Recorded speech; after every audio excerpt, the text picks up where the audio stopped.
Hi everyone. So today I'm going to be going over question C1 from the 2018 International Mathematical Olympiad. So if you haven't tried this one before, then pause the video here and have a go. Alright, so personally the first thing that I would do with this question is start with like n equals 3, just to try to get a better understanding of the question. Particularly if you're not that familiar with sets, you know, this can be quite confusing, all this stuff. So let's try to work out what it's saying just for n equals 3.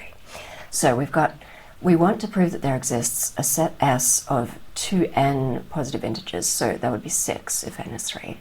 So I'm just going to write down that S has 6 members. So we say that by saying cardinality of S equals 6. Okay, they have to be positive integers. And since it's a set, they also have to be distinct. So they can't be like 2 and 2. They have to all be different. Okay, for every m equals 2, 3, ... n. So in this case, that's going to be, because n is 3, m is just going to be 2 or 3.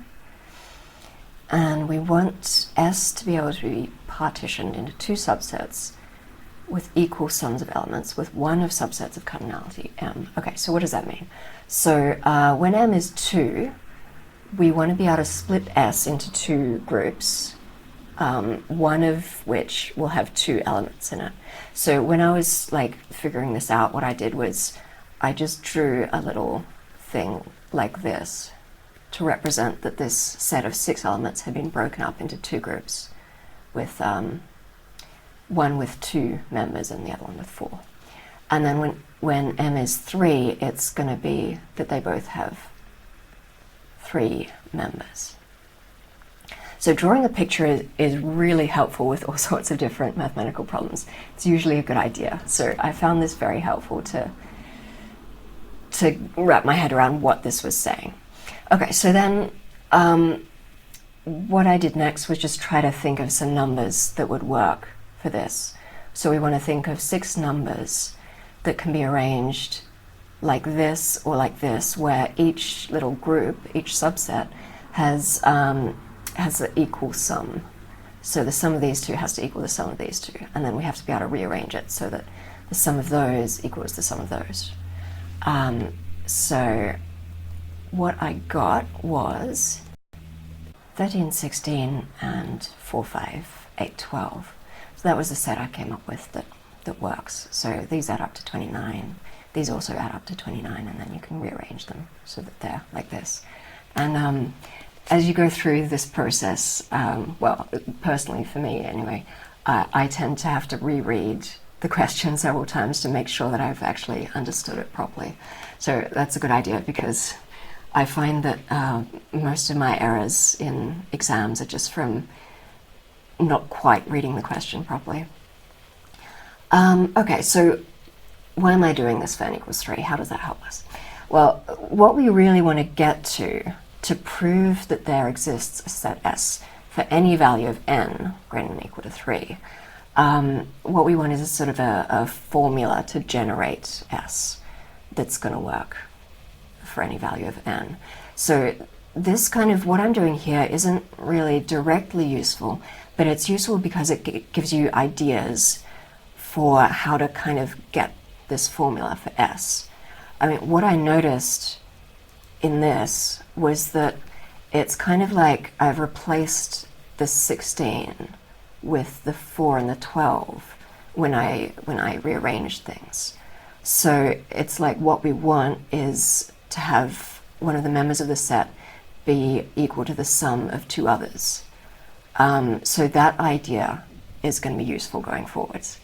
So what I did then was try to find a solution for n equals 4.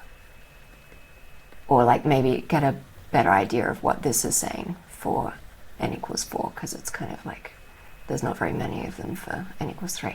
So for n equals 4, we want a set with 8 members, because 2n will be 8. And then m will be 2, 3, or 4 in this case. So again, let's just get a visual representation of what we're looking for.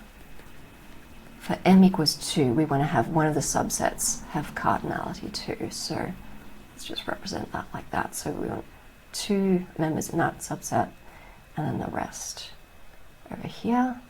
And then we'll have something like this. And then for m equals 4, we're going to have it like that. So here's where you want to like stop and maybe try to think of some numbers that could work here, because that's going to give you a better idea of how to do the proof. So this is what I came up with for n equals 4. 10, 11 in one subset for m equals 2, and then 1, 2, 3, 4, 5, 6 in the other subset. And that's how you can rearrange it for m equals 3 and 4. So again, we see this kind of idea of replacing one of the numbers with 2 in the other group, because what I've done is replace the 10 with the 4 and the 6 to make this next one with m equals 3. And then I replaced the 11 with the 1 and the 10. So that's going to give us an idea of how to do it for bigger n. So if you look at the solution, it's very abstract, but that doesn't just come out of nowhere. You have to really play around with these concrete smaller values of n before you can get an idea of how to do it for bigger values of n. So there's this sort of process of kind of doing this trial and error intuitive thing at the start, but then you turn that into something rigorous and abstract and very mathematical.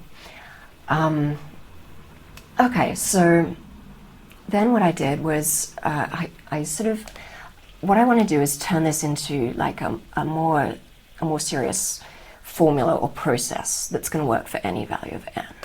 So what I was thinking for n equals 6, I was thinking what I might do is go like, so running with this idea of 1, 2, 3, 4.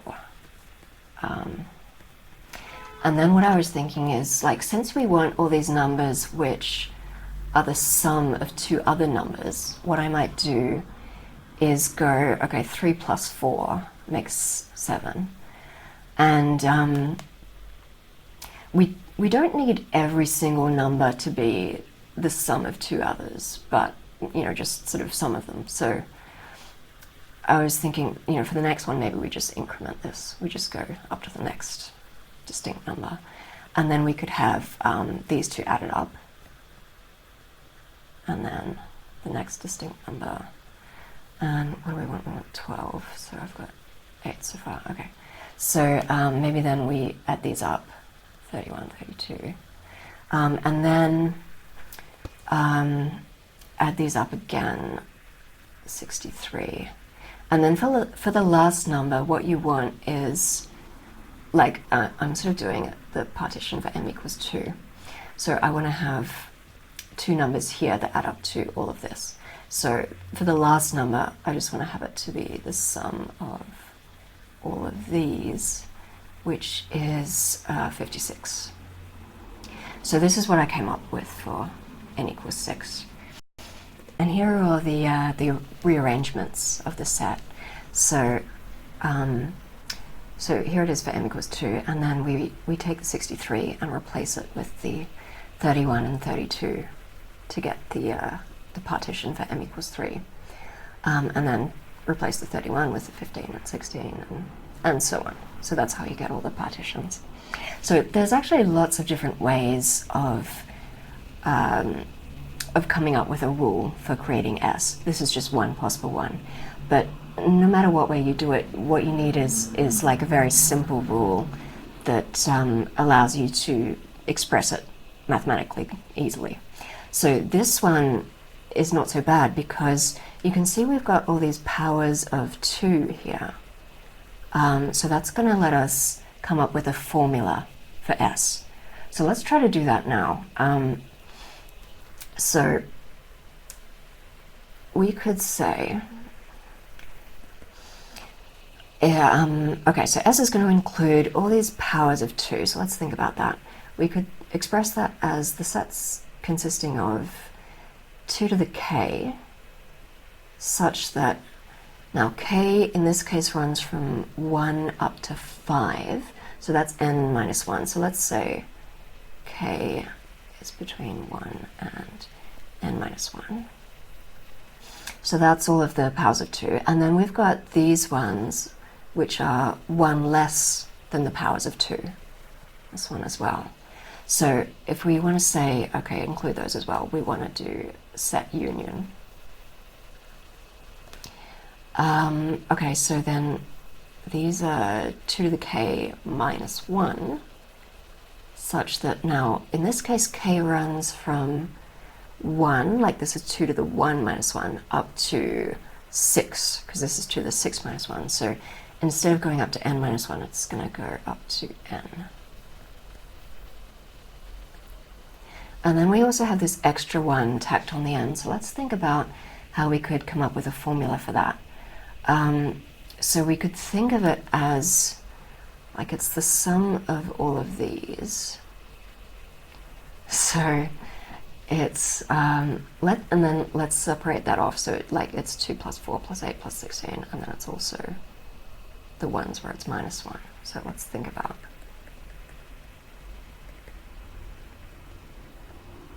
So it's that and these. 15.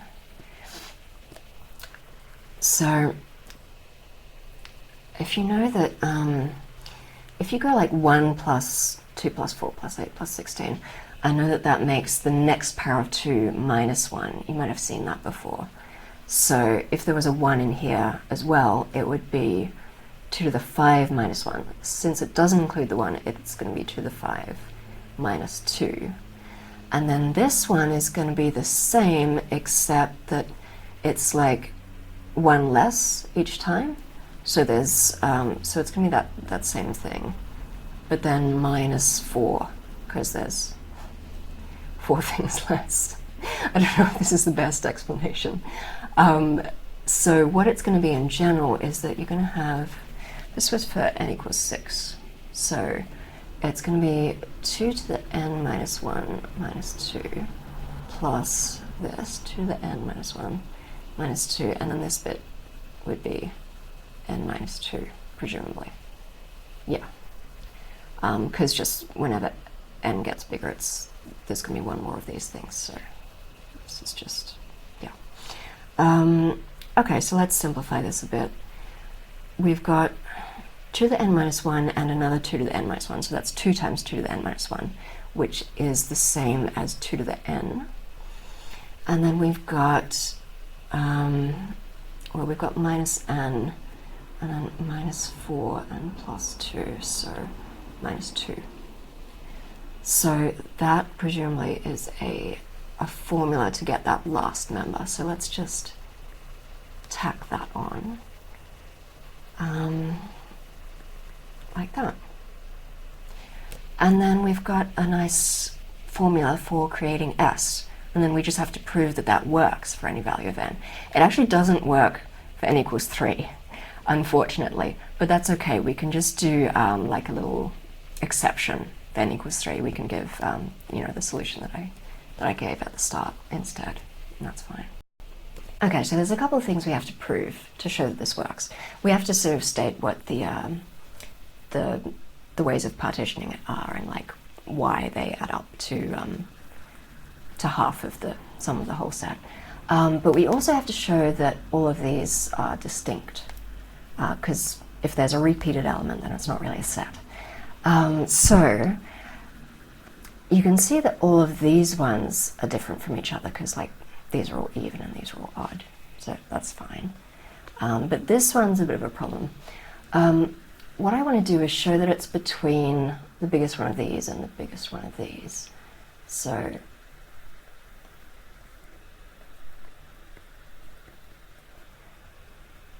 which will be true as long as this bit, like let's think of that as taking off that, as long as that is less than 2 to the n minus 1, that's going to work, which is true if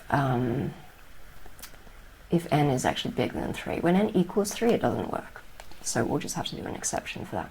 But what this formula gives when n equals 3 is it makes S equal to 1, 2, 3, 4, 7, 3, which is not a proper set because it's got this repeat. So yeah, unfortunately it doesn't work for n equals 3, but it works for everything bigger than that. So yeah, you'd have to put a thing in the proof about this, that this is only distinct when n is greater than 3. Yeah, I'm not really going to bother putting that into proper words. You can see sort of the outline of it. Okay, so now we've got to talk about what the how to partition the set. So they had a good explanation in the proof. I'll just show you that. Here it is. Okay, so they're just saying that we want to define this subset AM, which has m elements and whose sum is, they've done it differently from me, but that's half of the sum of the original set. So what we want to do is like work out the sum of the set and then state, you know, a formula for generating these subsets, and then show that their sum is half of the sum of the total set. So let's give that a go. All right, so firstly what we could do is work out the sum of this set so that we can show that the subsets have half of that sum. So the sum of S, let's work that out. Okay, so we could sum this bit. Now, that's going to be 2 to the n minus 2, like I was saying before. Yeah. And then this bit is going to be, what is it? 2 to the n plus 1 minus 2, and then because of the minus 1s, we're going to have to subtract, and there's n of them, so subtract n. And then we've got this one. Okay, so let's simplify that. We've got 2 to the n plus 2 to the n, so that's 2 times 2 to the n, which is the same as 2 to the n plus 1. So we've got the 2 to the n plus 1 and the 2 to the n plus 1 here, so those together make 2 to the n plus 2.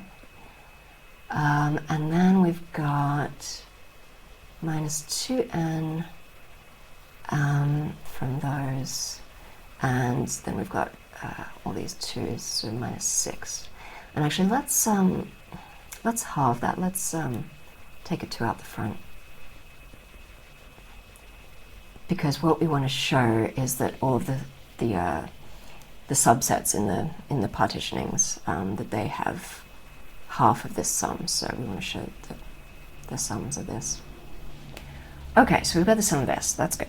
Now we want to show how to partition S. So let me go back up to here, and hopefully we can work out sort of a formula for how to partition this. So we want, I'll use the same notation that we're using, the AM.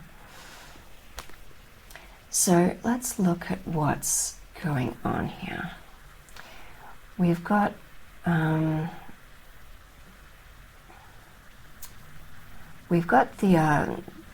weird one, the odd one out. What was that? 2 to the n minus 2. So that's going to be in the subset.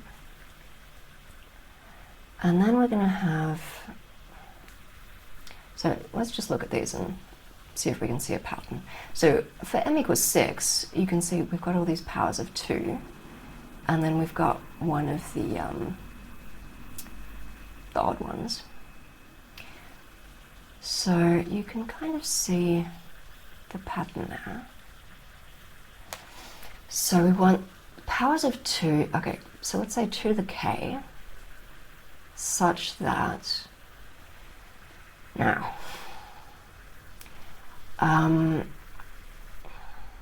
here it runs from 2 to the 2 up to 2 to the 5. So k runs from 2 to 5. This is for m equals 6. And then you can see as it goes up, this number increases. So let's think about what that's going to be. So we want to say like k runs from something to something. Okay, so you've got 2 to the 2 there, 2 to the 3, 2 to the 4, and so on. So the formula that I came up with for that number was n minus m plus 2. So for this one, you can see that works because you've got 6 minus 6 plus 2 is the 2. For m equals 5, it's 6 minus 5 plus 2, which is the 3 for 2 to the 3. And then it goes up to 2 to the 5, which is n minus 1. So you might think, doesn't that not work for m equals 2? Because there aren't actually any powers of 2 in there. But it does work because n minus m plus 2 in that case is 6. So you're saying 6 less than or equal to k less than or equal to 5, but actually that just means no values of k. Okay, so we've got the formula for these bits, and then we just need also the formula for these ones, which is like, this one is 2 to the 6 minus 1, this is 2 to the 5 minus 1, and so on. So we could express that like 2 to the, so it's going to be like an n minus m again, and then plus 2, yeah, and minus 1. And then actually we could combine that set with that set and just put a comma between them. So that's what I did down here. Okay, so we've got our formula for AM. Now what we want to do is show that the sum of that is equal to this, half of the total sum of S. So let's see if we can work that out. So sum of AM. So that's going to be that plus that to start.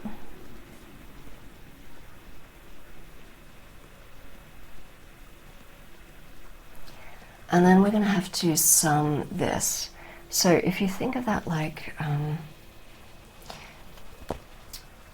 you could do it as like the sum as k runs from like 0 to n minus 1, and then subtract the sum as k runs from 0 up to, well, the one just before that, if you know what I mean. So just to back up a bit, we're using the fact that the sum k equals 0 up to like n of 2 to the k. That's 2 to the n plus 1 minus 1. Like, for example, if you go like 1 plus 2 plus 4, that's the same as 8 minus 1. That's just sort of a fact that you need to know. So if we want to do where k starts from this, well, it's going to be, so we'll have this where that's the top value, so we'll have 2 to the n minus 1, and then we want to subtract off like the bits that are missing, the bits before this value. So that's going to be actually 2 to the n minus m plus 2, because it's actually like the one before that that's missing that we want to subtract off. So we've got like the minus 1 from that and the plus 1 from here. So I'm not expressing that very well, but if this is confusing you, then maybe just try some values of like some particular numbers here, and you'll see what I'm talking about. I'm not good at explaining things today. In my defense, it is very, very hot, so we're not thinking clearly. Okay, all right, so that's the sum, and we just need to simplify this. So that will cancel with that. This actually cancels with that. So what have we got? We've got 2 to the n and another 2 to the n, so that makes 2 to the n plus 1. And then we've got a minus n and minus 2 and minus 1, so minus 3. So that's great, because that's what we were trying to show. So we could say something here like that's half of the sum of S. And then we're more or less done. I should probably say something about like how the cardinality of this set is always m, and then give the example for n equals 3. So I could go back and just say this is the set for n equals 3. But yeah, that's pretty much it. So they had an interesting comment in the solutions about, you know, in general, there are like all sorts of different ways that you could do this. You just want some sort of set that has these things where, like, there are elements that are formed from the sum of other elements. And one possible way to do that is to have the Fibonacci sequence. So I thought that was cool, that that was a possible way of doing it. Alright, thanks for watching. Remember to like and subscribe, and stay tuned for the next video.